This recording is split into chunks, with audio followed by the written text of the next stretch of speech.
Price the lord. ಕರ್ತನಾಮಕ್ಕೆ ಸ್ತೋತ್ರವಾಗಲಿ. ಪ್ರಿಯ ದೇವ ಜನರೇ, ದೇವರಾದ ಕರ್ತನು ತಿರುಗೊಂದಾವರ್ತಿ ಈ ದಿನವನ್ನು, ಅಂದರೆ ವಿಶ್ರಾಂತಿಕರಾದ ಈ ದಿನವನ್ನು ದೇವರಾದ ಕರ್ತನು ನನಗೂ ನಿಮಗೂ ದಯಪಾಲಿಸಿಕೊಟ್ಟಿದ್ದಾನೆ. ಈ ದಿನವನ್ನು ಎಷ್ಟೋ ಜನರು ಇಂದಿನ ದಿನದಲ್ಲಿ ಲೋಕದಲ್ಲಿ ಕಾಣದೆ ಹೋಗಿದ್ದಾರೆ. ಈ ಹೊಸ ಬೆಳಕನ್ನು ಕಾಣದೆ ಹೋಗಿದ್ದಾರೆ ಪ್ರಿಯರೇ. ಆದರೆ ಇವತ್ತಿನ ದಿನದಲ್ಲಿ ದೇವರ ವಾಕ್ಯವನ್ನು ಕೇಳುವಂತ ನನಗಾದರೂ ನಿಮಗಾದರೂ ದೇವರು ಕೃಪೆಯನ್ನು ಕೊಟ್ಟು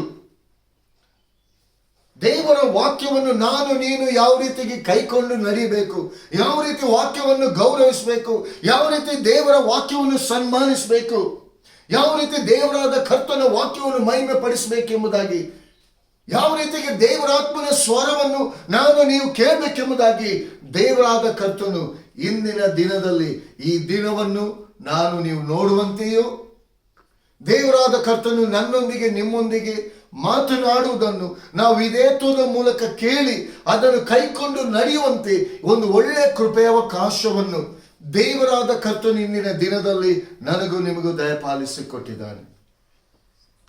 ಪ್ರಿಯ ದೇವ ಜನರೇ, ನಮ್ಮ ಜೀವಿತದಲ್ಲಿ ನಾವು ಇದ್ದ ಹಾಗೆ ಇರಲಿಕ್ಕೆ ದೇವರ ಚಿತ್ತ, ದೇವರ ಉದ್ದೇಶ ಅಲ್ಲ.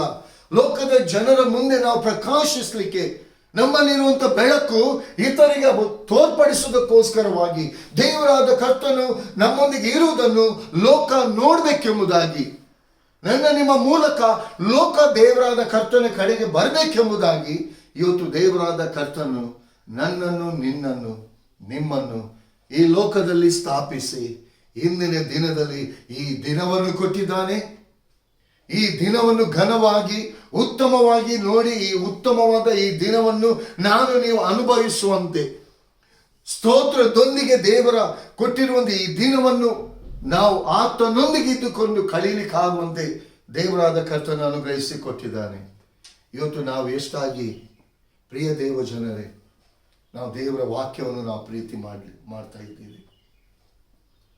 ದೇವರ ವಾಕ್ಯವನ್ನು ಎಷ್ಟು ನಾವು ಗೌರವಿಸ್ತಿದ್ದೀವಿ. ದೇವರ ವಾಕ್ಯದ ಮೇಲೆ ನಮ್ಗೆ ಎಷ್ಟು ಆಸಕ್ತಿ ಇದೆ, ಆಶೆ ಇದೆ. ಓ, ಇವತ್ತು ಈ ವಾಕ್ಯ ನನ್ನೊಂದಿಗೆ ಮಾತನಾಡಿದೆ. ಓ, ಈ ವಾಕ್ಯ ನನಗೆ ಬೇಕು. ಓ, ಇವತ್ತು ಕೊಟ್ಟಿರುವ ಒಂದು ವಾಕ್ಯ ಇದು ನನ್ನ ಜೀವಿತಕ್ಕೆ ನಾನು ಅಳವಡಿಸಿಕೊಳ್ಬೇಕು.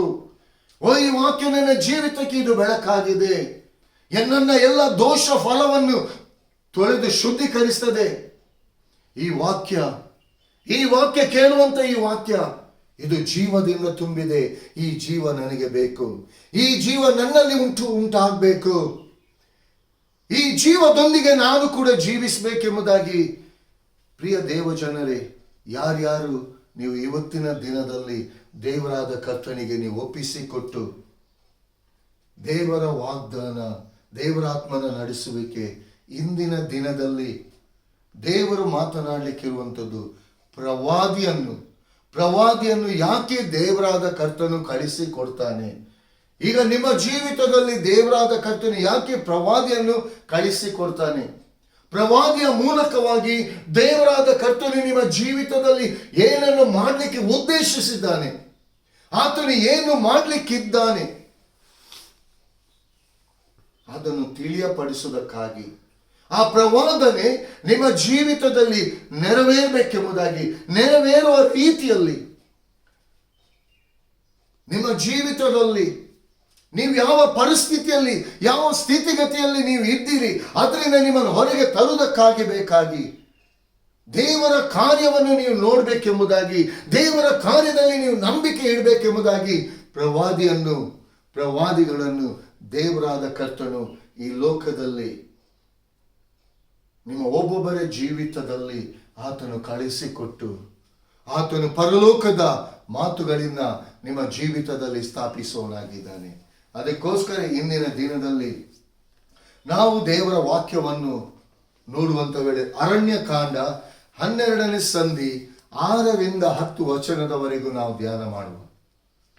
6ರಿಂದ ಅರಣ್ಯಕಾಂಡ 12ನೇ ಸಂಧಿ 6ರಿಂದ 10. ಅದಕ್ಕಿಂತ ಮುಂಚಿತವಾಗಿ ಇಲ್ಲಿ 12ನೇ ಸಂಧಿಯಲ್ಲಿ ಇರುವಂತಹ ಮೇನ್ ಹೆಡ್ಡಿಂಗ್ ಅನ್ನು ನಾವು ಓದುವ.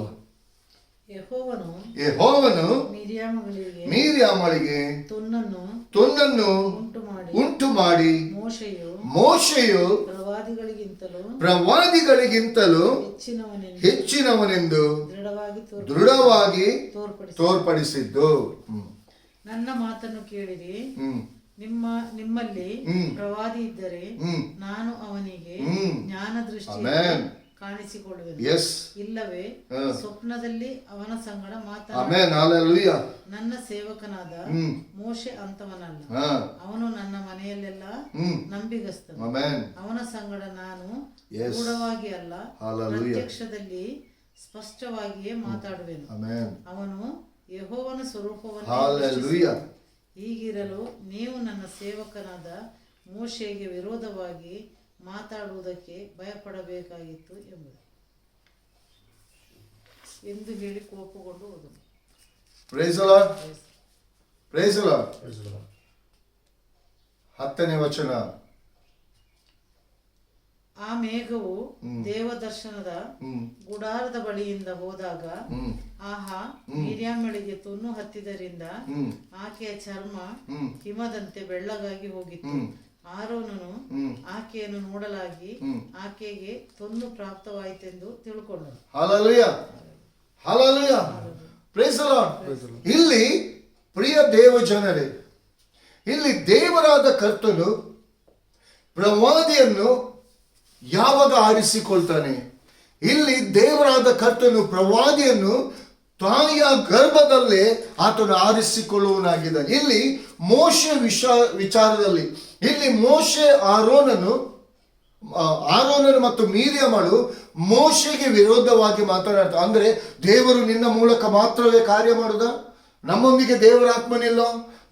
ನಮ್ಮ ಮೂಲಕ ದೇವರು ಕಾರ್ಯ ಮಾಡುವುದಿಲ್ವೋ? ನೀನೇನು ದೊಡ್ಡ ಜನ ಆಗುವುದೆಂಬುದಾಗಿ ಇಲ್ಲಿ ದೇವರಾದ ಕರ್ತನು ಮೋಶೆಯ ವಿಚಾರದಲ್ಲಿ ಸ್ಪಷ್ಟವಾಗಿ ಹೇಳ್ತಿದ್ದಾನೆ, ಅವನು ಪ್ರವಾದಿಗಳಿಗಿಂತಲೂ ಹೆಚ್ಚಿನವನೆಂಬುದಾಗಿ. ಇಲ್ಲಿ ದೇವರಾದ ಕರ್ತನೆ ಮೋಶೆಯ ವಿಚಾರದಲ್ಲಿ ಇಲ್ಲಿ ಸ್ಪಷ್ಟವಾಗಿ ತಿಳಿಯಪಡಿಸ್ತಿದ್ದಾನೆ. ಹಲ್ಲೆಲೂಯಾ. ಇಲ್ಲಿ ರಿಪೋರ್ಟ್ ಅನ್ನು ದೇವರಾದ ಕರ್ತನು ಮೋಶೆ ವಿಚಾರದಲ್ಲಿ ಕೊಡ್ತಿದ್ದಾನೆ ಪ್ರಿಯರೇ. ಯಾಕಂದ್ರೆ ಮೋಶೆ, ನಾವು ಐಗುಪ್ತ ದೇಶದಲ್ಲಿ ಫರೋನನು ಏನ್ ಮಾಡ್ತಾನೆ ಹೇಳಿದ್ರೆ, 2 ವರ್ಷದ ಎಲ್ಲ ಕೂಸುಗಳು, ಇಸ್ರಾಯೇಲರ ಗಂಡು ಕೂಸುಗಳನ್ನೆಲ್ಲ ಕೊಲ್ಲಿಸಬೇಕೆಂಬುದಾಗಿ. ಹಲ್ಲೆಲೂಯಾ. ಮೋಶೆ ಹುಟ್ಟಿದಂತ ವೇಳೆಯಲ್ಲಿ ಯಾರು ಎಲ್ಲಿ ಕೊಲ್ಲಿಸಬೇಕೆಂಬುದಾಗಿ ರಾಜಾಜ್ಞೆ ಹೊರಟಿದ ಅದೇ ಫರೋನನ ಮನೆಯಲ್ಲಿ ಮೋಶೆ ಬೆಳೆಯುವಂತೆ. ಹಲ್ಲೆಲೂಯಾ. ಅವನನ್ನು ಒಂದು ಪುಟ್ಟಿಯಲ್ಲಿ ಮಾಡಿ ನೈಲ್ ನದಿಯಲ್ಲಿ, ಆ ನೈಲ್ ನದಿಗೆ ಫರೋನ ಮಗಳೇ ಸ್ನಾನ ಮಾಡ್ತಿದ್ಲು. ಅದನ್ನು ಫರೋನನ ಮಗಳೇ ನೋಡುವಂತೆ, ಫರೋನನ ಮಗಳೇ ಅದನ್ನು ಎತ್ತಿಕೊಂಡು ಮನೆಗೆ ಹೋಗುವಂತೆ. ಗಂಡು ಮಗು ಸುಂದರವಾಗಿದೆ. ಅಲ್ಲಿ ಕೂಡ ಅವ್ರು ಹೇಳ್ತಾರೆ, ಇದು ಇಸ್ರಾಯೇಲಿಯರು ಯಾವುದೊಂದು ಗಂಡು ಮಗು ಆಗಿರಬೇಕು ಎಂಬುದಾಗಿ.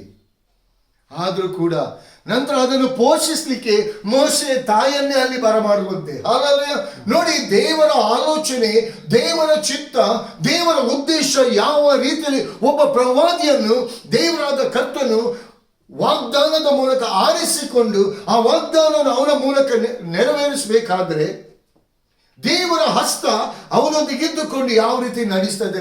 ಮೋಶೆ ಅದೇ ಫರೋನನ ಅರಸನ ಆಸ್ಥಾನದಲ್ಲಿ ಬೆಳೆದನು. ಯುದ್ಧ ವಿದ್ಯೆಗಳನ್ನು ಕೂಡ ಕಲಿತ. ಫರೋನನ ಮಗನಿಗಿಂತಲೂ ಹೆಚ್ಚು ಬಲಾಢ್ಯನಾಗಿದ್ದ ಮೋಶೆ. ಹಲ್ಲೆಲೂಯಾ. ಆ ಮೋಶೆಯನ್ನು ದೇವರಾದ ಕರ್ತನು ಇಸ್ರಾಯೇಲಿನ ಅದೇ ಫರೋನನ ಅರಸನ ಮುಂದೆ ಹೋಗಿ ಇಸ್ರಾಯೇಲಿಯರನ್ನು ಬಿಡಿಸುವುದಕ್ಕೋಸ್ಕರವಾಗಿ ದೇವರಾದ ಕರ್ತನು ಮೋಶೆಯನ್ನು, ಹಲ್ಲೆಲೂಯಾ, ನನ್ನ ಮನೆಯಲ್ಲೆಲ್ಲ ಅವನು ನಂಬಿಗಸ್ತನು ಎಂಬುದಾಗಿ ದೇವರ ವಾಕ್ಯ ಮೋಶೆ ವಿಚಾರದಲ್ಲಿ ದೇವರಾದ ಕರ್ತನು ಎಷ್ಟೊಂದು ಸ್ಪಷ್ಟವಾಗಿ ತಿಳಿಯಪಡಿಸುತ್ತಿದ್ದಾನೆ. ಇವತ್ತು ನಂಬಿಗಸ್ತನು, ಇವತ್ತು ನಾನು ನೀವು ದೇವರ ಮುಂದೆ, ಇವತ್ತು ಮೋಶೆ ವಿಚಾರದಲ್ಲಿ ದೇವರಾದ ಕರ್ತನು ಸ್ಪಷ್ಟವಾಗಿ ನನ್ನ ಮನೆಯಲ್ಲೆಲ್ಲ ನಂಬಿಗಸ್ತನು ಎಂಬುದಾಗಿ ಆ ರಿಪೋರ್ಟ್ ಅನ್ನು ಕೊಟ್ಟಿರುವಾಗ, ಆ ಮಾತನ್ನು ದೇವರಾದ ಕರ್ತನು ಹೇಳಿರುವಾಗ ಇವತ್ತು ನಮ್ಮನ್ನು ನಾವು ಪರೀಕ್ಷೆ ಮಾಡಿಕೊಳ್ಳೋಣ. ಎಷ್ಟು ನಾವು ದೇವರ ಆತ್ಮನ ಮೇಲೆ ನಂಬಿಕೆಯನ್ನು ಇಟ್ಟಿದ್ದೇವೆ? ದೇವರ ಆತ್ಮನ ಆ ನಂಬಿಕೆಯನ್ನು ನಾವು ಉಳಿಸಿಕೊಳ್ತಾ ಇದ್ದೀವಿ. ಇಲ್ಲಿ ದೇವರ ವಾಕ್ಯ ಎಷ್ಟೊಂದು ಸ್ಪಷ್ಟವಾಗಿ ಹೇಳ್ತಾ ಇದ್ದೇವೆ, ನನ್ನ ಮಾತನ್ನು ಕೇಳಿರಿ, ನಿಮ್ಮಲ್ಲಿ ಪ್ರವಾದಿ ಇದ್ದರೆ ನಾನು ಅವನಿಗೆ ಜ್ಞಾನ ದೃಷ್ಟಿಯಲ್ಲಿ ಕಾಣಿಸಿಕೊಳ್ಳುವೆನು, ಇಲ್ಲವೇ ಸ್ವಪ್ನದಲ್ಲಿ ಅವನ ಸಂಗಡ ಮಾತಾಡುವೆನು. ಆದರೆ ನನ್ನ ಸೇವಕನಾದ ಮೋಶೆ ಅಂಥವನಲ್ಲ ಎಂಬುದಾಗಿ. Hallelujah, hallelujah. ಇಲ್ಲಿ ಪ್ರಿಯರೇ, ದೇವರಾದ ಕರ್ತನೊಂದಿಗೆ ನಾವು ಮುಖಾಮುಖಿಯಾಗಿ ಮಾತನಾಡಬೇಕು. ನಾನು ಪ್ರತಿ ಒಂದು ಮೆಸೇಜ್ ಅಲ್ಲಿ ನಾನು ಹೇಳ್ತೀನಿ, ದೇವರಾತ್ಮನೊಂದಿಗೆ ಮಾತನಾಡಿ, ದೇವರಾತ್ಮನೊಂದಿಗೆ ಮಾತನಾಡಿ. ದೇವರಾತ್ಮನ ನಿಮ್ಮೊಂದಿಗೆ ಮಾತನಾಡ್ತಾನೆ. ಆತನು ಮುಖಾಮುಖಿಯಾಗಿ ನಿಮ್ಮೊಂದಿಗೆ ಮಾತನಾಡ್ತಾನೆ, ತನ್ನ ವಾಕ್ಯದ ಮೂಲಕ ಮಾತನಾಡ್ತಾನೆ. Hallelujah, hallelujah. ಇಲ್ಲಿ ಮೋಶೆಯೊಂದಿಗೆ ದೇವರಾದ ಕರ್ತನು ಮುಖಾಮುಖಿಯಾಗಿ ಮಾತನಾಡ್ತಿದ್ದಾನೆ. ಇಲ್ಲಿ ದೇವರಾದ ಕರ್ತನು ಮೋಶೆಯನ್ನು ಆರಿಸಿಕೊಂಡದ್ದು ಒಂದು ಉನ್ನತವಾದ ಉದ್ದೇಶ.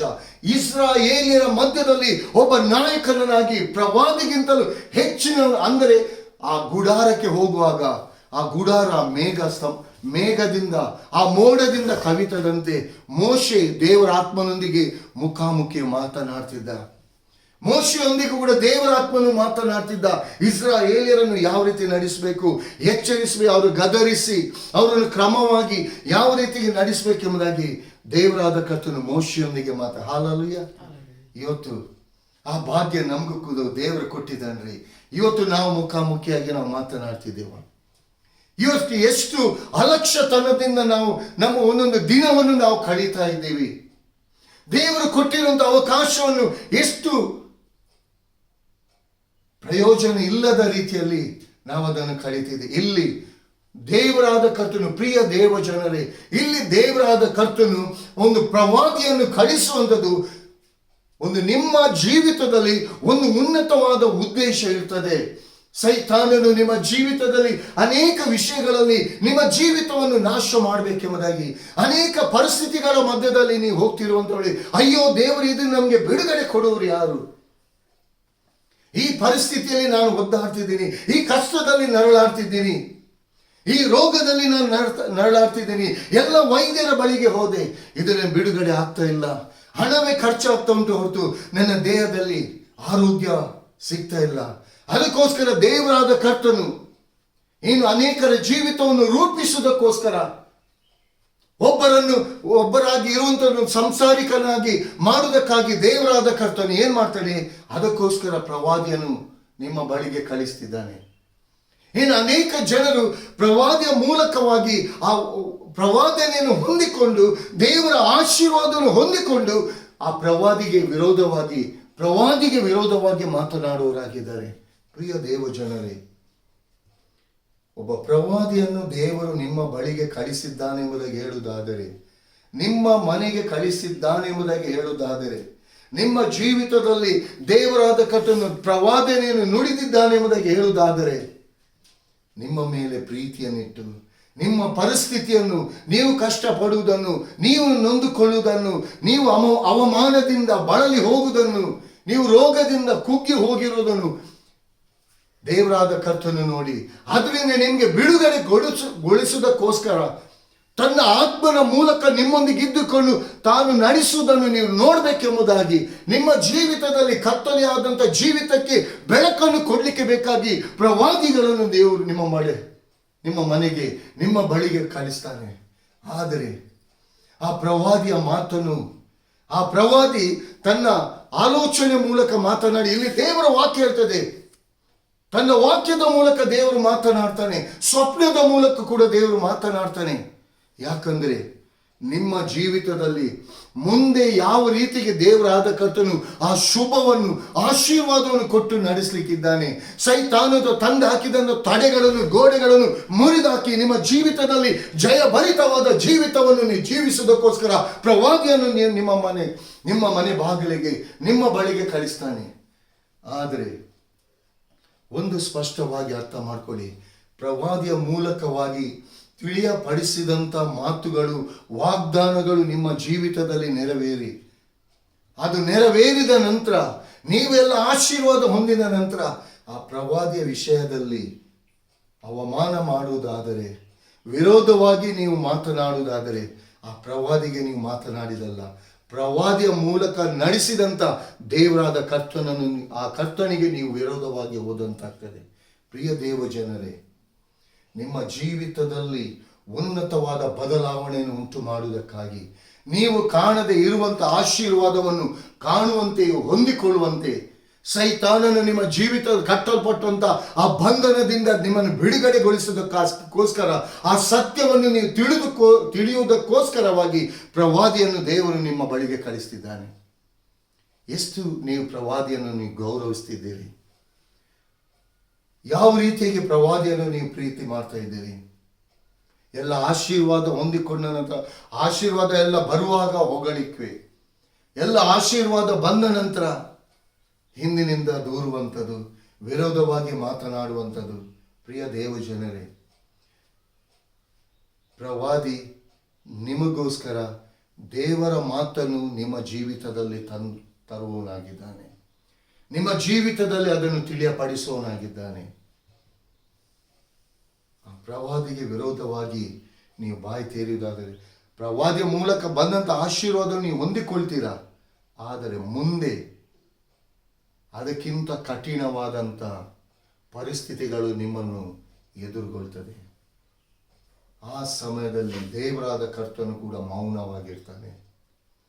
ಆ ಶಾಪದ ಸಂಗತಿಗಳು ನಿಮ್ಮ ಕುಟುಂಬವನ್ನು ಆಳ್ತದೆ, ನಿಮ್ಮ ಜೀವಿತವನ್ನು ಆಳ್ತದೆ. ಪ್ರಿಯರೇ, ಒಂದು ಸ್ಪಷ್ಟವಾಗಿ ಅರ್ಥ ಮಾಡಿಕೊಳ್ಳಿ, ಹಿಂದಿನಿಂದಾಗಲಿ ಮುಂದಿನಿಂದಾಗಲಿ ಪ್ರವಾದಿಯನ್ನು ದೇವರ ಆತ್ಮನು ಕಳಿಸಲ್ಪಟ್ಟಂತ ನಿಮ್ಮ ಜೀವಿತದಲ್ಲಿ ಪ್ರವಾದನೆ ನೆರವೇರಿದಂಥ ಕಾರ್ಯಗಳನ್ನು ದೇವರ ಆತ್ಮನ ಮೂಲಕ ನಡೆಸಲ್ಪಟ್ಟಂತ ಪ್ರವಾದಿಯನ್ನು ನೀವು ಗೌರವಿಸುವುದಾದರೆ, ಸನ್ಮಾನಿಸುವುದಾದರೆ ಇನ್ನೂ ಹೆಚ್ಚಾದ ಆಶೀರ್ವಾದಗಳನ್ನು ನೀವು ಹೊಂದ್ತೀರಾ. ದೇವರ ಕಾರ್ಯಗಳನ್ನು ಇನ್ನೂ ಹೆಚ್ಚಾಗಿ ನಿಮ್ಮ ಜೀವಿತದಲ್ಲಿ ನೀವು ನೋಡ್ತೀರಾ. ದೇವರಾದ ಕರ್ತನು ಪ್ರವಾದಿಯ ಮೂಲಕ ಅನೇಕ ವಿಷಯದಲ್ಲಿ ನಿಮ್ಮನ್ನು ಎಚ್ಚರಿಸ್ತಾನೆ, ಅನೇಕ ವಿಷಯದಲ್ಲಿ ನಿಮ್ಮನ್ನು ಗದರಿಸ್ತಾನೆ. ಯಾಕಂದ್ರೆ ನಿಮ್ಮ ಜೀವಿತ ನಾಶಕರವಾದ ಜೀವಿತದಲ್ಲಿ ಹೋಗದಂತೆ, ಸೈತಾನನು ನಿಮ್ಮ ಜೀವಿತವನ್ನು ಕದ್ದುಕೊಳ್ಳದಂತೆ, ನಿಮ್ಮ ಜೀವಿತವನ್ನು, ನಿಮ್ಮ ಲೈಫನ್ನು, ನಿಮ್ಮ ಕುಟುಂಬವನ್ನು ಕಾಪಾಡುವುದಕ್ಕಾಗಿ ಪ್ರವಾದಿಯನ್ನು ದೇವರು ನಿಮ್ಮ ಬಳಿಗೆ ಕಳಿಸಲ್ಪಡುತ್ತಾನೆ. ಇಂಥ ಪ್ರವಾದಿಗಳನ್ನು ದೇವರ ಆತ್ಮನ ಮೂಲಕವಾಗಿ ನೀವು ಎಷ್ಟು ಗೌರವಿಸ್ತೀರಿ, ಸನ್ಮಾನಿಸ್ತೀರಿ, ಅಷ್ಟು ನಿಮ್ಮ ಜೀವಿತದಲ್ಲಿ ಆಶೀರ್ವಾದವನ್ನು ನೀವು ಹೊಂದಿಕೊಳ್ತೀರ. ಪ್ರಿಯ ದೇವಜನರೇ, ನಾನು ಅನೇಕ ಸಮಯಗಳಿಂದ ನಾನು ದೇವರಾತ್ಮನೊಂದಿಗೆ ನಾನು ಮಾತನಾಡ್ತಿದ್ದೆ. ಸ್ವಾಮಿ, ಎಷ್ಟು ಜನರು, ಎಷ್ಟು ನಿನ್ನ ಪ್ರವಾದನೆಯನ್ನು, ಎಷ್ಟು ಪ್ರವಾದನೆ ಮೂಲಕ ನೀನು ಅವರ ಜೀವಿತದಲ್ಲಿ ಸ್ಥಾಪಿಸಿದಿ. ಯಾರಿಗೂ ಬೇಡವಾದ ತುಚ್ಛವಾದ ಒಂದು ಕುಟುಂಬದಲ್ಲಿ, ಯಾರಿಗೂ ಬೇಡವಾದಂಥ ಸ್ಥಾನದಲ್ಲಿ ಇದ್ದಂಥವರು ಇವತ್ತು ಉನ್ನತವಾದ ಸ್ಥಾನದಲ್ಲಿದ್ದಾರೆ. ಆದರೆ ಇವತ್ತಿನ ದಿನದಲ್ಲಿ ಯಾರು ಕಾಣ್ತಾ ಇಲ್ಲ. ಸ್ವಾಮಿ, ಯಾಕೆ ಹೀಗಾಗ್ತಿದೆ ಎಂಬುದಾಗಿ ದೇವರಾತ್ಮನೊಂದಿಗೆ ನಾನು ಮಾತನಾಡುವಾಗ ದೇವರಾದ ಕರ್ತನು ಕಳೆದ ದಿನದಲ್ಲಿ ಈ ವಾಕ್ಯವನ್ನು, ಅರಣ್ಯಕಾಂಡ 12ನೇ ಸಂಧಿ ಈ ವಾಕ್ಯವನ್ನು ಕೊಟ್ಟ. ಯಾವ ರೀತಿಯಾಗಿ ಆಶೀರ್ವಾದ ಪ್ರವಾದಿಯ ಮೂಲಕ ದೇವರಾದ ಕರ್ತನು ತಿಳಿಯಪಡಿಸಿ ಎಷ್ಟು ಆಶೀರ್ವಾದ ನೀವು ಹೊಂದಿಕೊಂಡಿದ್ದೀರಾ. ಪ್ರವಾದಿಗೆ ವಿರೋಧವಾಗಿ ನೀವು ಬಾಯಿ ತೆರೆಯುವುದಾದರೆ ಅದು ದೇವರ ಆತ್ಮನಿಗೆ ನೀವು ವಿರೋಧವಾಗಿ ಮಾತನಾಡುವಂಥದ್ದಾಗ್ತದೆ. ಪ್ರಿಯ ದೇವಜನರೇ, ಈ ವಾಕ್ಯವನ್ನು ಕೇಳುವಂಥ ನೀವು ಯಾರೇ ಆಗಿರಲಿ, ನಾನು ಹೇಳುವುದು ಒಂದೇ, ಇಲ್ಲಿ ಮೀರ್ಯಾಮಳಿಗೆ ತೊನ್ನು ಹತ್ತಿತಂತೆ. ಇಲ್ಲಿ ಆರೋನನು ಮೀರ್ಯಾಮಳು ಹೇಳಿದ್ರು, ಓ ನಿನ್ನ ಮೂಲಕ ಮಾತ್ರ ದೇವರು ಅದ್ಭುತ ಮಾಡುದಾ? ನಿನ್ನ ಮೂಲಕ ದೇವರು ಕಾರ್ಯ ಮಾಡುದಾ? ನಮ್ಮ ಮೂಲಕ ದೇವರು ಕಾರ್ಯ ಮಾಡುವುದಿಲ್ವಾ? ನಿನ್ನೊಂದಿಗೆ ಮಾತ್ರ ದೇವರ ಆತ್ಮ ನೀಡುವುದಾ, ನಮ್ಮೊಂದಿಗೆ ಇಲ್ವಾ ಎಂಬುದಾಗಿ. ಪ್ರೇಸಲ ಮೋಶೆಯನ್ನು ತಾಯಿಯ ಗರ್ಭದಲ್ಲಿ ದೇವರಾದ ಕರ್ತನು ಆರಿಸಿಕೊಂಡದ್ದು.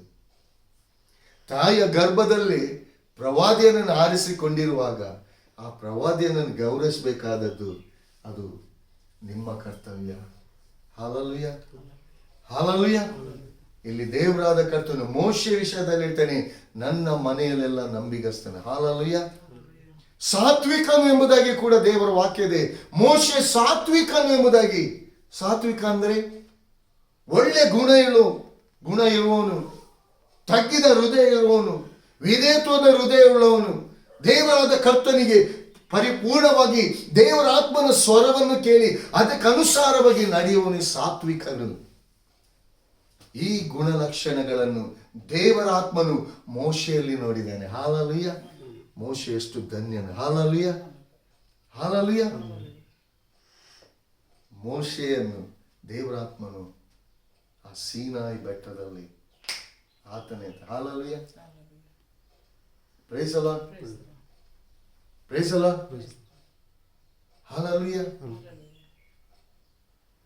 ಪ್ರಿಯ ದೇವಜನರೇ, ನಿಮ್ಮ ವಿಷಯದಲ್ಲಿ ಪ್ರವಾದಿಯ ಮೂಲಕ ಇನ್ನು ಎಷ್ಟೋ ಜನರ ಜೀವಿತದಲ್ಲಿ ಪ್ರವಾದಿಯ ಮೂಲಕ ಮಾತನಾಡಿದಂತ ಮಾತುಗಳು ಅನೇಕ ರೀತಿಯಲ್ಲಿ ತಡ ಆಗ್ತಿರ್ಬೋದು. ಪ್ರವಾದಿಯ ಮೂಲಕ ಮಾತನಾಡಿ ಅದು ನೆರವೇರ್ತಾ ಇಲ್ಲ, ಅದು ಒಂದು ವೇಳೆ ಸುಳ್ಳಾಗಿರ್ಬೋದು ಎಂಬುದಾಗಿ ನಿಮ್ಮ ಆಲೋಚನೆಯಲ್ಲಿ ಇಲ್ಲ. ದೇವರು ಮಾತನಾಡಿರುವಂತ ಅದು ನೆರವೇರ್ತದೆ. ಕ್ಲುಪ್ತ ಕಾಲ ಬರುವಾಗ ನೆರವೇರ್ತದೆ. ಆದರೆ ದೇವರಾದ ಕರ್ತನು ಅನೇಕರ ಜೀವಿತದಲ್ಲಿ ಅದು ಪರೀಕ್ಷಿಸುವವನಾಗಿದ್ದಾನೆ. ಈ ಪ್ರವಾದನೆ ಬಂದ ನಂತರ ಅವರು ಎಷ್ಟು ದೇವರಾದ ಕರ್ತನಿಗೆ ನಂಬಿಗಸ್ತಕರಾಗಿ ಆ ನಂಬಿಕೆಯಲ್ಲಿ ಹೋಗ್ತಾರ, ಇಲ್ಲ ಪರಿಸ್ಥಿತಿಯನ್ನು ನೋಡಿ ಪರಿಸ್ಥಿತಿಗೆ ಅನುಗುಣವಾಗಿ ಅವರು ಮಾತನಾಡ್ತಾರ. Hallelujah, hallelujah. ಈ ಭೂಲೋಕದ ಯಾತ್ರೆಯಲ್ಲಿ ನೀವು ಹೋಗುವಾಗ ಕಷ್ಟ, ಸಂಕಟ, ವೇದನೆ, ಆ ಚಿಂತೆಗಳು ನಿಮ್ಮ ಜೀವಿತದಲ್ಲಿ ಕಾಡ್ತಿರುವಂತ ವೇಳೆಯಲ್ಲಿ ಅದರಿಂದ ಬಿಡುಗಡೆಗೊಳಿಸುವುದಕ್ಕಾಗಿ ದೇವರಾದ ಕರ್ತನು ನಿಮ್ಮ ಬಳಿಗೆ ನಿಮ್ಮ ಕುಟುಂಬವನ್ನು ಕಟ್ಟುವುದಕ್ಕಾಗಿ ಮುಂದಿನ ದಿನದಲ್ಲಿ ನಿಮ್ಮ ಜೀವಿತದಲ್ಲಿ ದೇವರಾದ ಕರ್ತನು ಏನನ್ನು ಮಾಡಲಿಕ್ಕೆ ಉದ್ದೇಶಿಸಿದ್ದಾನೆ, ಏನು ಆಶೀರ್ವಾದನು ನಿಮ್ಮ ಕಣ್ಣ ಮುಂದೆ ಇಟ್ಟಿದ್ದಾನೆ, ಅದು ನೀವು ಕಾಣದೆ ಇರುವಂತ ವೇಳೆಯಲ್ಲಿ ಅದನ್ನು ನೀವು ಹೊಂದಿಕೊಳ್ಳುವಂತೆ ಯಾವ ರೀತಿಯಲ್ಲಿ ಪ್ರವಾದಿಯ ಮೂಲಕ ದೇವರು ಮಾತನಾಡ್ತಾನೆ. ಯಾಕಂದ್ರೆ ಪ್ರವಾದಿಯನ್ನು ಕಳಿಸಿ ಕೊಡುವಂಥದ್ದು ಒಂದು ಉನ್ನತವಾದ ದೇವರ ಉದ್ದೇಶ ರೀ. ತನ್ನ ವಾಕ್ಯದ ಮೂಲಕ ನಿಮ್ಮೊಂದಿಗೆ ಮಾತನಾಡ್ತಾನೆ, ಪ್ರವಾದಿಯ ಮೂಲಕ ವಾಕ್ಯದ ಮೂಲಕ ಎಚ್ಚರಿಸ್ತಾನೆ, ಪ್ರವಾದಿಯ ಮೂಲಕ ಪ್ರಾರ್ಥನೆಯಲ್ಲಿ ದೇವರಾದ ಕರ್ತನು ಮಾತನಾಡ್ತಾನೆ. ಮುಂದೆ ಮಾಡುವುದನ್ನು ಆತನು, ಮುಂದೆ ಆಗ್ಲಿಕ್ಕಿರುವುದನ್ನು ಪ್ರವಾದಿಯ ಮೂಲಕ ದೇವರಾದ ಕರ್ತನು ನಿಮ್ಮ ಜೀವಿತದಲ್ಲಿ ಅದು ನೆರವೇರುವಂತ ರೀತಿಯಲ್ಲಿ ಮಾತನಾಡುವನಾಗಿದ್ದಾನೆ. ಹಾಲೆಲೂಯ. ಪ್ರವಾದನೆ ಬರುವಾಗ ಸಂತೋಷ ಪಡುವಂಥದ್ದಲ್ಲ, ಪ್ರವಾದನೆ ಅದನ್ನು ಹೊಂದಿಕೊಂಡಂತ ವೇಳೆಯಲ್ಲಿ ಕೂಡ ದೇವರಾದ ಕರ್ತನಿಗೆ ಕೃತಜ್ಞತೆ ಹೃದಯದಿಂದ ಸ್ತೋತ್ರವನ್ನು ಸಲ್ಲಿಸಬೇಕ್ರಿ. ಪ್ರವಾದಿ ಬಂದು ನಿಮ್ಮ ಜೀವಿತದಲ್ಲಿ ಅದ್ಭುತ ಮಾಡುವುದಲ್ಲ, ಪ್ರವಾದಿಯೊಂದಿಗೆ ಇದ್ದಂತ ದೇವರು ನಿಮ್ಮ ಜೀವಿತದಲ್ಲಿ, ಪ್ರವಾದಿಯ ಮೂಲಕ ನಿಮ್ಮ ಜೀವಿತದಲ್ಲಿ ಮಾತನಾಡುವಂತ ದೇವರನ್ನು ನೀವು ಗೌರವಿಸಿ. Hallelujah, hallelujah. ನಿಮ್ಮ ಮನೆಗೆ ಬಂದಂತ ಯಾರು ಒಂದು ನೆಂಟರೇ ಆಗಲಿ ಅವರನ್ನು ನೀವು ಎಷ್ಟು ಗೌರವಿಸ್ತೀರಾ? ಆದ್ರೆ ಪರಲೋಕದಿಂದ ಸ್ಥಾಪಿಸಲ್ಪಟ್ಟ ತಾಯಿಯ ಗರ್ಭದಲ್ಲೇ ದೇವರಾದ ಕರ್ತನು ಅನೇಕ ಪ್ರವಾದಿಗಳನ್ನು ಆರಿಸಿಕೊಳ್ತಾನೆ, ಸೇವೆಯಲ್ಲಿ ನಡೆಸ್ತಿದ್ದಾನೆ. ಪ್ರವಾದನೆಗಳನ್ನು ನಿಮ್ಮ ಜೀವಿತದಲ್ಲಿ ಮಾತನಾಡಿ ಎಷ್ಟೋ ಪ್ರವಾದನೆಗಳು ನಿಮ್ಮ ಜೀವಿತದಲ್ಲಿ ನೆರವೇರಿರ್ಬೋದು. ಅನೇಕ ಪ್ರವಾದನೆಗಳು ನೆರವೇರದ ತಡ ಆಗ್ತಿರ್ಬೋದು. ಯಾತಕ್ಕೋಸ್ಕರ ಎಂಬುದಾಗಿ ಒಂದು ಕ್ಷಣ ನೀವು ಕುಳಿತುಕೊಂಡು ನೀವು ಯೋಚಿಸುವುದಾದರೆ ದೇವರಾದ ಕರ್ತನು ನಿಮ್ಮೊಂದಿಗೆ ಆದರೆ ಪ್ರಿಯ ದೇವ ಜನರೇ, ಯಾವ ವಿಷಯದಲ್ಲಿ ಕೂಡ ದಯಮಾಡಿ ನಾನು ಹೇಳ್ತೇನೆ, ಯಾರ್ಯಾರ ಜೀವಿತದಲ್ಲಿ ದೇವರು ಪ್ರವಾದಿಯ ಮೂಲಕ ಮಾತನಾಡಿದನು ಅಂತ ಪ್ರವಾದಿಯನ್ನು ಕರ್ತನ ಹೆಸರಿನಲ್ಲಿ ಗೌರವಿಸಿ ಸನ್ಮಾನಿಸಿ. ಅದು ಬಿಟ್ಟು ಪ್ರವಾದಿಗೆ ವಿರೋಧವಾಗಿ ನಿಮ್ಮ ಬಾಯಿ ತೆರಿಬೇಡಿ. ಪ್ರವಾದಿಗಳಿಗೆ ವಿರೋಧವಾಗಿ ಬಾಯಿ ತೆರಿಬೇಡಿ. ಯಾಕಂದ್ರೆ ದೇವರ ಸೇವೆಯನ್ನು ಮಾಡುವವರು, ದೇವರ ಮಾತನ್ನು ನಿಮ್ಮ ಜೀವಿತದಲ್ಲಿ ತಿಳಿಯಪಡಿಸುವವರು, ದೇವರ ಆಶೀರ್ವಾದ ನಿಮ್ಮ ಜೀವಿತದಲ್ಲಿ ಹೊಂದಿಕೊಳ್ಳುವಂತೆ ದೇವರ ಕಾರ್ಯವನ್ನು ನಿಮ್ಮ ಜೀವಿತದಲ್ಲಿ ದೇವರಾದ ಕರ್ತನು ನಡೆಸುವಂತ ಕಾರ್ಯವನ್ನು ತಿಳಿಸುವುದಕ್ಕೋಸ್ಕರ ಪ್ರವಾದಿಗಳು ನಿಮ್ಮ ಬಳಿಗೆ ಬರುವವರಾಗಿದ್ದಾರೆ. ಪ್ರಿಯ ದೇವ ಜನರೇ, ನಿಮ್ಮ ಜೀವಿತದಲ್ಲಿ ಯಾವುದು ಪ್ರಶ್ನೆಕರವಾಗಿದೆಯೋ, ಪ್ರವಾದನೆಗಳು ನಿಮ್ಮ ಜೀವಿತದಲ್ಲಿ ಪ್ರಶ್ನೆಕರವಾಗಿದೆಯೋ, ನಿಮ್ಮ ಮೊಣಕಾಲೂರಿ ದೇವರಾತ್ಮನಲ್ಲಿ ಕೇಳಿ. ಆ ಮಾತನ್ನು ದೇವರಾದ ಕರ್ತನು ಎಲ್ಲವನ್ನು ಪರಿಪೂರ್ಣವಾಗಿ ದೇವರಾದ ಕರ್ತನು ನಿಮಗೆ ತಿಳಿಯಪಡಿಸ್ತಾನೆ. ನನ್ನನ್ನು ಸನ್ಮಾನಿಸುವವರನ್ನು ನಾನು ಸನ್ಮಾನಿಸ್ತೀನಿ, ನನ್ನನ್ನು ಗೌರವಿಸುವವರನ್ನು ನಾನು ಗೌರವಿಸ್ತೀನಿ ಎಂಬುದಾಗಿ ದೇವರ ವಾಕ್ಯ ಹೇಳ್ತದೆ. ಪ್ರಿಯ ದೇವ ಜನರೇ, ದೇವರ ವಾಕ್ಯ ನಿಮ್ಮ ಬಳಿಗೆ ಬಂದಿರುವಂತ ವೇಳೆಯಲ್ಲಿ ಪ್ರವಾದಿಗಳನ್ನು ದೇವರಾದ ಕರ್ತನು ಯಾವ ಉದ್ದೇಶಕ್ಕೋಸ್ಕರ ನಿಮ್ಮ ಬಳಿಗೆ ಕಳಿಸಿದ್ದಾನೆ, ಆ ಪ್ರವಾದನೆಗಳು ಎಲ್ಲಿಂದ ಬಂದಿದೆ, ಆ ಪ್ರವಾದನೆಗಳು ನಿಮ್ಮ ಜೀವಿತದಲ್ಲಿ ಯಾತಕ್ಕೋಸ್ಕರ ನುಡಿಯಲ್ಪಟ್ಟಿದೆ, ಅದನ್ನು ನೀವು ತಿಳಿದುಕೊಳ್ಬೇಕು. ಅದನ್ನು ಬಿಟ್ಟು ಪ್ರವಾದಿ ನಿಮ್ಮ ಬಳಿಗೆ ಕಳಿಸಲ್ಪಟ್ಟಂತ ಪ್ರವಾದಿಗಳಿಗೆ ನೀವು ವಿರೋಧವಾಗಿ ನೀವು ಬಾಯಿ ತೆರಿಬೇಡಿ. ಅವರು ನೊಂದುಕೊಳ್ಳುವಂಥದ್ದು ಅದು ನಿಮಗೆ ಒಳ್ಳೆಯದಲ್ಲ ಎಂಬುದು ದೇವರ ವಾಕ್ಯ ಹೇಳ್ತದೆ. ಪ್ರಿಯ ದೇವ ಜನರೇ, ನಿಮ್ಮ ಕಷ್ಟದಲ್ಲಿ ಅವರ ಪಾಲನ್ನು ತಕ್ಕೊಂಡು ನಿಮ್ಮ ಕಣ್ಣೀರನ್ನು ದೇವರ ಹಸ್ತದ ಮೂಲಕವಾಗಿ, ದೇವರ ವಾಕ್ಯದ ಮೂಲಕವಾಗಿ, ಪ್ರಾರ್ಥನೆ ಪೂರ್ವಕವಾಗಿ ನಿಮ್ಮ ಕಣ್ಣೀರನ್ನು ಅವರು ಹೊರಸುವವರಾಗಿದ್ದೇವೆ. ಆದರೆ ನಿಮ್ಮ ಕಷ್ಟದಲ್ಲಿ ಪಾಲು ತಕ್ಕೊಂಡಂಥವರನ್ನು ನಿಮ್ಮ ಸುಖ ಸಂತೋಷದಲ್ಲಿ ಕೂಡ ಅವರನ್ನು ನೀವು ನೆನಪು ಮಾಡಿಕೊಳ್ಳಿ. ಅದನ್ನು ಬಿಟ್ಟು ಒಂದು ವೇಳೆ ನೀವು ನೆನಪು ಮಾಡಿಕೊಳ್ಳದಿದ್ರೂ ಕೂಡ ವಿರೋಧವಾಗಿ ಬಾಯಿ ತೆರೀಲಿಕ್ಕೆ ಹೋಗಬೇಡಿ. ಯಾಕಂದರೆ ಮೋಶೆಯ ವಿಚಾರದಲ್ಲಿ ದೇವರಾದ ಕರ್ತನೆ ಆರೋನನಿಗೂ ಮಿರ್ಯಾಮಳಿಗೂ ತಿಳಿಯಪಡಿಸ್ತಾನೆ. ಯಾಕಂದ್ರೆ ಅರ್ಧ ಶರೀರ ಕೊಳ್ತೋಗಿದೆ ಅಂತೆ. ಕೊಳ್ತೋದಂತ ಆ ಶರೀರಕ್ಕೆ ಮೋಶೆ ತಿರುಗಿ ಪ್ರಾರ್ಥನೆ ಮಾಡಿದಾಗ ಹಲ್ಲೆಲೂಯಾ ತಿರುಗಿ ಆ ತೊನ್ನು ಬಿಟ್ಟು ಹೋಯ್ತದೆ. ಅಲ್ಲಿ ಪ್ರವಾದಿಗೆ ವಿರೋಧವಾಗಿ ಮಾತನಾಡಿದಂತ ವೇಳೆ ಪ್ರವಾದಿ ಅಲ್ಲಿ ಏನ್ ಮಾಡ್ಬೇಕಾಯ್ತು? ಪ್ರಾರ್ಥಿಸ್ಬೇಕಾಯ್ತು. ಪ್ರವಾದಿ ಅಲ್ಲಿ ಮೋಶೆ, ದೇವರೇ ಆ ಮಗಳನ್ನು ನೀನು ಕರುಣಿಸು, ಗುಣಪಡಿಸು ಸ್ವಾಮಿ ಎಂಬುದಾಗಿ ಯಥಾರ್ಥವಾದ ಹೃದಯದಿಂದ ಮೋಶೆ ಪ್ರಾರ್ಥಿಸಿದಂತ ಅದೇ ಕ್ಷಣದಲ್ಲಿ ಮಿರ್ಯಾಮಳು ಗುಣವಾಗಲು. ಹಲ್ಲೆಲೂಯಾ. ಅದೇ ರೀತಿಗೆ ಪ್ರಿಯ ದೇವ ಜನರೇ, ನಿಮ್ಮ ಜೀವಿತದಲ್ಲಿ ದೇವರಾದ ಕರ್ತನು ಒಂದು ಪ್ರವಾದನ ರೂಪವಾಗಿ ಒಂದು ಮಾತನಾಡಿದ್ದಾನೆ ಎಂಬುದಾಗಿ ಹೇಳುವುದಾದರೆ ಅದರಲ್ಲಿ ಒಂದು ಉನ್ನತವಾದ ಉದ್ದೇಶ ಇದೆ. ಯಾಕಂದ್ರೆ ನೀವು ನಿಮ್ಮ ಮಕ್ಕಳಿಗೋಸ್ಕರ, ಇನ್ನು ತಂದೆ ತಾಯಿಗಳಿಗೋಸ್ಕರ ಮಕ್ಕಳು ಎಷ್ಟೋ ವಿಧವಾದ, ಇನ್ನು ಬಿಸ್ನೆಸ್ಸಿನ ವಿಷಯದಲ್ಲಿ ಎಷ್ಟೋ ಲಾಸ್ ಆಗಿ ಇರ್ಬೋದು, ನೀವು ಎಷ್ಟೋ ವಿಧವಾದ ರೀತಿಯಲ್ಲಿ ಇದರಿಂದ ನಾನು ಹೇಗೆ ಲಿಫ್ಟ್ ಅಪ್ ಆಗೋದು, ಇದರಿಂದ ನನ್ನನ್ನು ಯಾರು ಕಾಪಾಡ್ತಾರೆ, ಇದರಿಂದ ನಾನು ಯಾರು ಸಹಾಯ ಮಾಡ್ತಾರೆ ಎಂಬುದಾಗಿ ನಿಮ್ಮ ಆಲೋಚನೆಯಲ್ಲಿ ಇರ್ಬೋದು. ಅದಕ್ಕೋಸ್ಕರವಾಗಿ ನೀವು ಹಗಲಿರುಳು ನೀವು ಮೊರೆ ಇಡುವಂತ ವೇಳೆಯಲ್ಲಿ ದೇವರಾದ ಕರ್ತನು ಒಬ್ಬ ಸಹಾಯಕನನ್ನಾಗಿ, ತಂದೆಯಾದ ದೇವರು ಕರ್ತನಾದ ಯೇಸುವನ್ನು ಈ ಲೋಕಕ್ಕೆ ನನಗೋಸ್ಕರ ನಿಮಗೋಸ್ಕರ ಸಹಾಯಕನನ್ನಾಗಿ ಈ ಲೋಕಕ್ಕೆ ಕಳಿಸಿಕೊಟ್ಟ. ಇಂದಿನ ದಿನದ ಅದೇ ಮಗನು ಇವತ್ತಿನ ದಿನದಲ್ಲಿ ಇಂಥ ರೀತಿಯಲ್ಲಿ ಮೊರೆ ಇಡುವಂತ ನಿಮ್ಮ ಅನೇಕ ಜನರಿಗೆ ಈ ಪ್ರವಾದಿಗಳನ್ನು ಈ ಲೋಕದಲ್ಲಿ ನಿಮಗೋಸ್ಕರ ಸಹಾಯಕರನಾಗಿ ಕಳಿಸುವವನಾಗಿದ್ದಾನೆ. ಅಂಥವರನ್ನು ನೀವು ಗೌರವಿಸಿ, ಸನ್ಮಾನಿಸಿ. ಪ್ರಿಯ ದೇವ ಜನರೇ, ಗುಣಗುಟ್ಲಿಕ್ಕೆ ಮಾತ್ರ ಹೋಗ್ಲಿಕ್ಕೆ ಹೋಗಬೇಡಿ. ಮುಂದಿನಿಂದ ಚಂದವಾಗಿ ಮಾತನಾಡಿ ಹಿಂದಿನಿಂದ ದೂರ್ಲಿಕ್ಕೆಲ್ಲ ಹೋಗಬೇಡಿ ಪ್ರಿಯರೇ. ಯಾಕಂದ್ರೆ ಪ್ರವಾದಿಗೆ ನಿಮ್ಮ ಮಾತು ಕೇಳದೆ ಇರ್ಬೋದು, ನೀವು ಗುಣಗುಟ್ಟಿದವರಿಗೆ ಕೇಳದೆ ಇರ್ಬೋದು, ಅವನು ನೋಡದೆ ಇರ್ಬೋದು, ಆದರೆ ದೇವರ ಕಣ್ಣು ಎಲ್ಲವನ್ನು ದೃಷ್ಟಿಸಿ ನೋಡ್ತಾ ಇದೆ. ನಿಮ್ಮ ಹೃದಯದಲ್ಲಿ ಏನು ಆಲೋಚಿಸ್ತೀರಾ, ವಿರೋಧವಾಗಿ ಆಲೋಚಿಸ್ತೀರಾ, ಅದನ್ನು ಕೂಡ ದೇವರಾದ ಕರ್ತನು ನೋಡ್ತಾನೆ. ಮುಂದಿನ ದಿನದಲ್ಲಿ ಕಠಿಣಕರವಾದ ಸಂಗತಿಗಳು, ಪರಿಸ್ಥಿತಿಗಳನ್ನು ನೀವು ಎದುರಿಸಬೇಕಾಗ್ತದೆ. ಯಾಕಂದ್ರೆ ಪ್ರವಾದಿ ದೇವರ ಆತ್ಮನಿಂದ ಆರಿಸಲ್ಪಟ್ಟವರು, ದೇವರ ಹಸ್ತದ ಮೂಲಕ ನಡೆಸಲ್ಪಡುವವರು. ಪ್ರಿಯರೇ, ಅವರನ್ನು ದುಃಖಿಸಲಿಕ್ಕೆ ಹೋಗಬೇಡಿ. ಯಾಕಂದ್ರೆ ಇವತ್ತಿನ ದಿನದಲ್ಲಿ ಒಂದು ವೇಳೆ ನಿಮ್ಮ ಜೀವಿತದಲ್ಲಿ ವಾಕ್ಯ ಕೇಳುವ ಅದು ಕಠಿಣ ಆಗಿರ್ಬೋದು, ಇದು ಸತ್ಯವಾಗಿದೆ ಪ್ರಿಯರೇ. ಇದು ನಿಮ್ಮ ಜೀವಿತದಲ್ಲಿ, ನಿಮ್ಮ ಲೈಫಲ್ಲಿ ನೀವು ಅಳವಡಿಸಿಕೊಂಡು ದೇವರಾದ ಕರ್ತನನ್ನು ನೀವು ಗೌರವಿಸುವುದಾದರೆ, ಸನ್ಮಾನಿಸುವುದಾದರೆ ನಿಮ್ಮ ಜೀವಿತ ಇದ್ದ ಹಾಗೆ ಇರಲ್ಲ. ಅನೇಕ ರೋಗಗಳಿಂದ ನೀವು ಬಿಡುಗಡೆ ಹೊಂದಿರ್ಬೋದು. ಯಾಕಂದ್ರೆ ದೇವರಾದ ಕರ್ತನು ಕಳಿಸಲ್ಪಟ್ಟಂತ ಪ್ರವಾದಿಗಳ ಮೂಲಕ. ಯಾಕಂದ್ರೆ ಯಥಾರ್ಥವಾದ ಹೃದಯದಿಂದ ಅವರು ಪ್ರಾರ್ಥಿಸುವಾಗ ಪರಲೋಕದಿಂದ ದೇವರಾದ ಕರ್ತನು ನಿಮಗೋಸ್ಕರ ಆ ಪ್ರವಾದಿಯ ಪ್ರಾರ್ಥನೆಯನ್ನು ಕೇಳಿ ನಿಮ್ಮ ಜೀವಿತದಲ್ಲಿ ಅದ್ಭುತವನ್ನು ಮಾಡುವನಾಗಿದ್ದಾನೆ. ಪ್ರಿಯ ದೇವ ಜನರೇ, ದೇವರ ಆತ್ಮನಿಂದ ಕಳಿಸಲ್ಪಟ್ಟಂತ ಪ್ರವಾದಿಗಳು, ಸೇವಕರು ನಿಮ್ಮ ಬಳಿಗೆ ಬರುವಾಗ ಗೌರವಿಸಿ, ಸನ್ಮಾನಿಸಿ. ದೇವರ ಮಾತು ಇದು, ಇವರ ಬಾಯಿಂದ ಬರುವಂತ ಮಾತು ಇದು. ದೇವರ ಆತ್ಮನು ನಮಗೋಸ್ಕರ, ನಮ್ಮ ಜೀವಿತದಲ್ಲಿ ಸ್ಥಾಪಿಸುವುದಕ್ಕೋಸ್ಕರ, ನಮ್ಮ ಜೀವಿತವನ್ನು ಆಶೀರ್ವದಿಸೋದಕ್ಕೋಸ್ಕರ ದೇವರಾದ ಕರ್ತನು ಪ್ರವಾದಿಯನ್ನು ಕಳಿಸಿದ್ದಾನೆ.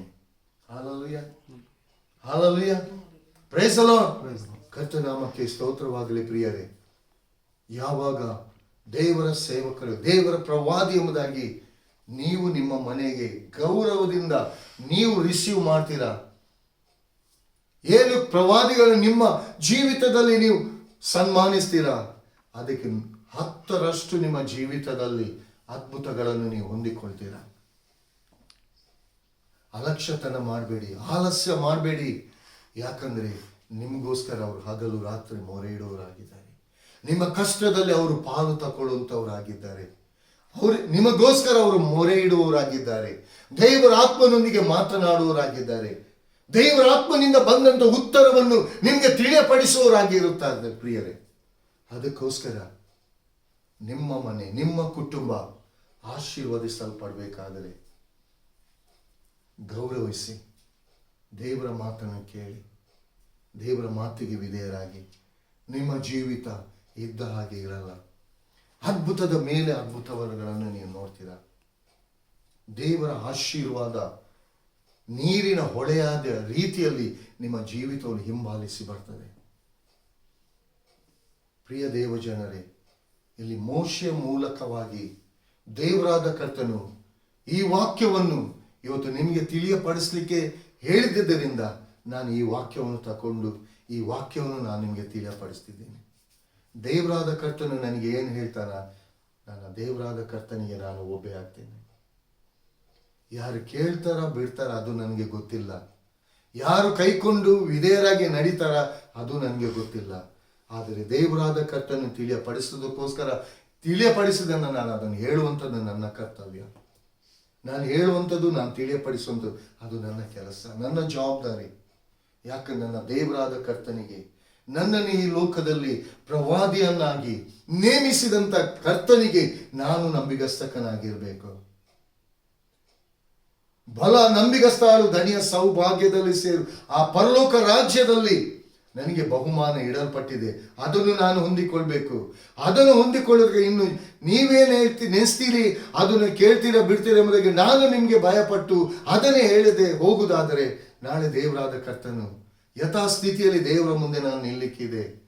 ಮಗನೇ, ಅಂದಿನ ದಿನದಲ್ಲಿ ಈ ವಾಕ್ಯದ ಮೂಲಕ ನಾನು ನಿನ್ನನ್ನು ಮಾತನಾಡಲಿಕ್ಕೆ ಹೇಳಿದೆ, ನೀನು ಯಾಕೆ ಮಾತನಾಡಲಿಲ್ಲ? ಎಷ್ಟೋ ಜನ ಹೃದಯದಲ್ಲಿ ನಾನು ಮಾತನಾಡಲಿಕ್ಕಿದ್ದೆ, ನೀನು ಯಾಕೆ ಅದಕ್ಕೆ ತಡೆ ಮಾಡಿದೆ? ಯಾಕೆ ಜನರಿಗೆ ಭಯಪಟ್ಟಿ, ಜನರು ಕೇಳ್ತಾರೆ ಇಲ್ಲ ಎಂಬುದಾಗಿ ನೀನು ಯಾಕೆ ಅದನ್ನು ಆಲೋಚನೆ ಮಾಡಿದಿ? ನೀನು ಹೇಳುವಂಥದ್ದನ್ನು ಹೇಳಬೇಕಿದೆ. ಯಾಕಂದ್ರೆ ಯೆರೆಮೀಯನಿಗೂ ಯೆಹೆಜ್ಕೇಲನಿಗೂ ಕೂಡ ದೇವರಾದ ಕರ್ತನು ನಿನ್ನ ತಲೆಯನ್ನು ನಾನು ಗಟ್ಟಿ ಮಾಡಿದ್ದೇನೆ. ಅವರು ಕೇಳದೆ ಹೋಗ್ಲಿ, ನೀನು ಹೇಳುವಂಥದ್ದು, ನೀನು ನುಡಿಯುವಂಥದ್ದನ್ನು ನುಡಿಲೇಬೇಕು ಅನ್ನೋದಾಗಿ. ಅದೇ ರೀತಿಯಾಗಿ ದೇವರಾದ ಕರ್ತನು ನನ್ನೊಂದಿಗೆ ಮಾತನಾಡಿದಂತೆ ಈ ವಾಕ್ಯ ಅನೇಕರ ಜೀವಿತವನ್ನು ಬದಲಾಯಿಸೋದಕ್ಕೋಸ್ಕರ, ಅನೇಕರ ಜೀವಿತವನ್ನು ಮಾರ್ಪಡಿಸೋದಕ್ಕೋಸ್ಕರ, ಅನೇಕರ ಜೀವಿತದ ಪಶ್ಚಾತ್ತಾಪದ ಹೃದಯವನ್ನು ಉಂಟು ಮಾಡುವುದಕ್ಕಾಗಿ ದೇವರಾದ ಕರ್ತನು ಮಾತನಾಡಿದಂಥ ಮಾತು. ಇದನ್ನು ನಾನು ತಿಳಿಯಪಡಿಸಲೇಬೇಕಿತ್ತು, ನಾನು ತಿಳಿಯಪಡಿಸ್ತೀನಿ. ನನ್ನ ದೇವರಾದ ಕರ್ತನಿಗೆ ನಾನು ವಿಧೇಯನಾಗ್ತೀನಿ. ನನ್ನ ದೇವರಾದ ಕರ್ತನನ್ನು ನಾನು ಮಹಿಮೆ ಪಡಿಸ್ತೇನೆ. ನನ್ನ ದೇವರಾದ ಕರ್ತನ ಮುಂದೆ ನೀತಿವಂತನಾಗಿ ನಾನು ಕಾಣಬೇಕು. ಪ್ರಿಯ ದೇವಜನರೇ, ನಿಮ್ಮ ಜೀವಿತದಲ್ಲಿ ದೇವರಾದ ಕರ್ತನು ನಿಮ್ಮನ್ನು ಉನ್ನತವಾಗಿ ನಡೆಸೋದಕ್ಕೋಸ್ಕರ, ನಿಮ್ಮ ಜೀವಿತ ಬದಲಾಯಿಸೋದಕ್ಕೋಸ್ಕರ ಪ್ರವಾದಿಯನ್ನು ನಿಮ್ಮ ಬಳಿಗೆ ಕಳಿಸ್ತಿದ್ದಾನೆ. ನೀವು ಗೌರವಿಸಿ, ಸನ್ಮಾನಿಸಿ. ದೇವರ ವಾಕ್ಯಗಳನ್ನು ಆಶೀರ್ವದಿಸಲಿ. ಕರ್ತನಾಮಕ್ಕೆ ಮಹಿಮೆ ಉಂಟಾಗಲಿ. ಆಮೇಲೆ ಪ್ರೈಸ್.